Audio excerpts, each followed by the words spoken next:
क्या नाम है तुम्हारा? शुभम। तुम्हारा? अमन। क्या करते हो? सर मैं टूरिज़्म लाइन में हूँ, एक कंपनी चलाता हूँ। खुद हाँ। स्टार्टअप? हाँ सर। कब से? अराउंड से 2018 के आसपास से। तुम? सर मार्केटिंग एजेंसी है अपनी, 15 लोग हैं अभी। तुम 15 लोगों को नौकरी दी हो? हाँ। तुम्हारी उम्र कितनी है? 23 साल। हाँ? 23 साल। 23 साल। तुम्हारा भी स्टार्टअप है? हाँ। कब से? 2019 से, लॉकडाउन के समय से। तो तुम 19 साल से ही कंपनी खोल लिए? हाँ, उससे पहले वेबसाइट बनाता था 14 साल की उम्र से। ये कहाँ से तुम इतना फितरती हो गए यार? अच्छा लगता था बना के, मज़ा आता था। कितना सैलरी देते हो लोगों को? 15, 20, 25 ऐसे ही है अभी। नहीं, तो कम ही- टोटल कितनी सैलरी देते 2 लाख तक। हो? 2 लाख तुम सैलरी देते हो? हाँ। और तुम कितना देते हो? सर मेरा ज़्यादा नहीं है सर, लगभग 45 के आसपास में। ज़्यादा एम्प्लॉय नहीं है मेरे पास। अरे यार, तुम 45,000 की तुम्हारी उम्र में लोग नौकरी खोज रहे हैं, तुम 45,000 सैलरी दे रहे हो, कम बात है? अब जो भी है सर, वो वही कमा के लाते हैं तो उसी में से जाता है, उसमें क्या है सर। बहुत बड़ी बात है यार। 2 लाख तो सैलरी नहीं पा रहे अच्छे अच्छे लोग। सर समय देना पड़ेगा, हर कोई कमा सकता है, थोड़ा मेहनत करना पड़ेगा। अगर प्यार है किसी चीज़ से तो हो जाएगा बस। तो ये जो बेरोजगारी का मामला चलता रहता है, देश में बेरोजगारी की संख्या बढ़ी है, ये वो, इस पर क्या सोचते हो? सर बेरोजगारी तो है, लेकिन अगर जो नौकरी ढूंढना चाहे तो वो भी इंसान कर सकता है। मैंने तो 35-40 हज़ार रुपये की नौकरी छोड़ दी, नहीं अच्छा लगा, मज़ा नहीं आया, छोड़ दिया। नौकरी तो है लेकिन स्किल चाहिए। पढ़ाई जो अब जो यूनिवर्सिटी है, कॉलेज है, वही बीकॉम पुराना अंग्रेजों वाला पढ़ाए जा रहे हैं, कुछ बदल ही नहीं रहे हैं, कुछ स्किल ला नहीं रहे हैं, तो नौकरी मिलेगी कैसे? सिर्फ बीए कर लेने से। अब मैं ही किसी को कॉलेज में नौकरी के लिए जाता हूँ, लोग कहते हैं कि बीए किया है, बीकॉम किया, डबल डिग्री किया है, लेकिन मतलब क्या है? कुछ आप मेरे लिए वैल्यू एडिशन नहीं कर सकते। मैं अगर पहले दिन आपको हायर करूँ तो आप मेरे लिए कुछ भी नहीं कर सकते, ना ग्राफिक बना सकते हो, ना वेबसाइट बना सकते हो, कोई काम नहीं कर सकते, तो मैं आपको क्यों हायर करूँ? आप बताइए। सेम है सर, मैं एग्री करता हूँ कि स्किल सेट नहीं है, डिग्री लेकर के लोग घूम रहे हैं अभी सर। सर हम ही लोगों को चाहिए होता है जब हम लोग हायरिंग के निकालते हैं, तो जो डिजर्विंग कैंडिडेट हैं उनकी अलग ही लेवल की होती है। मतलब एक होता है ना कि वो अलग लेवल पे है कि उनको कहीं से और भी अच्छा ऑफर है, और जो नॉन डिजर्विंग है उनको पूछो आप क्या कर पाओगे, कुछ नहीं। इंटरव्यू में क्वेश्चन पूछो, कुछ नहीं, बस हाँ डिग्री लेकर के आए हुए हैं कि हमारे पास ये डिग्री। अब देखिए, हम चर्चा तो हर तरह की करते रहते हैं। चर्चा शुरू हुई एनडीए और इंडिया से, ये 2 युवा मिले तो मैंने सोचा ये क्या करते हैं, इनसे पूछा जाए। तो अब दूसरी चर्चा शुरू होगी, तो इसमें मैं तुम्हारी बात में ऐड ऑन करना चाहता हूँ। एक कंपनी के सीनियर पोस्ट पर एक हमारे जानने वाले थे, तो ऐसे ही रोजगार बेरोजगार पर चर्चा जब चलने लगी तो उन्होंने कहा कि हमारे पास देखो नौकरियां तो हैं, लेकिन हाथ नहीं है हिंदुस्तान में उस तरह के।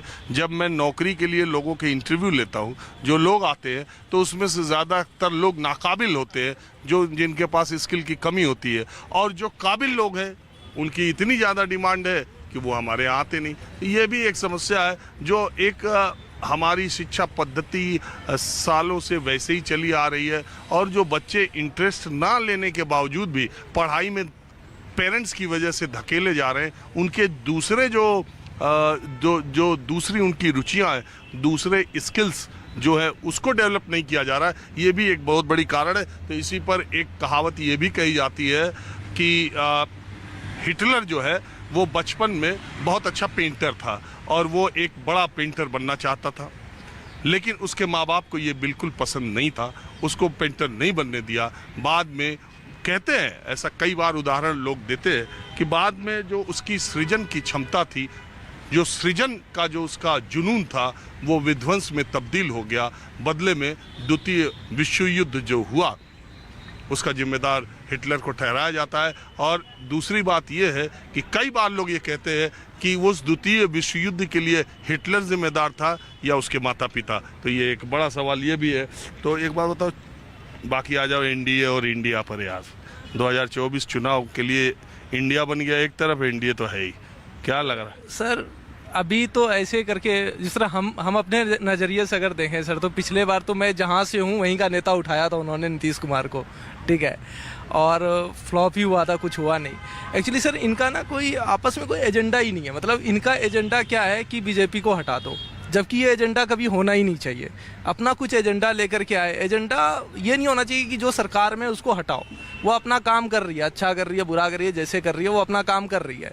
और कहीं ना कहीं अभी के समय में अगर मतलब एक रख रहे हो कि हम और ये उठ करके कोई भी आकर के आज ये कंपनी ओपन कर रहे हैं और अपने से आगे बढ़ रहे हैं चीज़ों को, तो उसका कहीं ना कहीं जा रहा है कि एक श्रेय थोड़ा मोड़ा तो जाता है उधर, कि एक होता है ना कि एक विंडो खोला कि हाँ ऐसे कुछ कर सकते हैं, और इंटरनेट आया उसने भी और विंडो खोला। अभी सर सबसे चीप इंटरनेट हमारे इंडिया में मिल रहा है, अगर दूसरे कंट्री से हम करें, और अभी इंटरनेट बंद कर दो तो हम दोनों की कंपनी बंद है।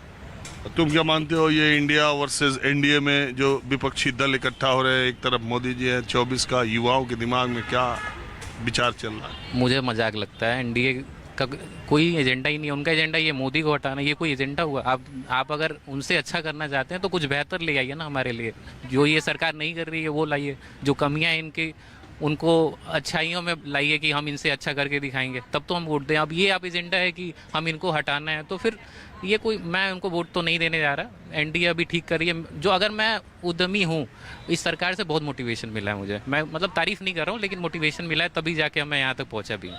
तो मैं पूरा श्रेय देता हूँ मोदी जी को, और वो और अच्छा करें। मुझे लगता है कि लोन लेने में अभी भी समस्या है, भले स्टार्टअप इंडिया और जैसे प्रोजेक्ट आ गए, लेकिन आज भी अगर एक उद्यमी लोन लेने जाए तो बैंकों के पैर घिस जाएगा उसको लेने में लोन, लेकिन उसको लोन नहीं मिलेगा। तो मैं वही सरकार से निवेदन करता हूँ कि इसको कृपया आसान करिए। मेरे जैसे उद्यमी अगर लोन लेना चाहते हैं तो उनके लिए थोड़ा सा आसान करें, बस मैं यही चाहता हूँ। चलिए ठीक है, आप लोगों ने बात की, इसका बहुत शुक्रिया। समय हो गया, नहीं तो मैं और लोगों से बात करता। माहौल क्या है, मेरे पास आज इतना ही।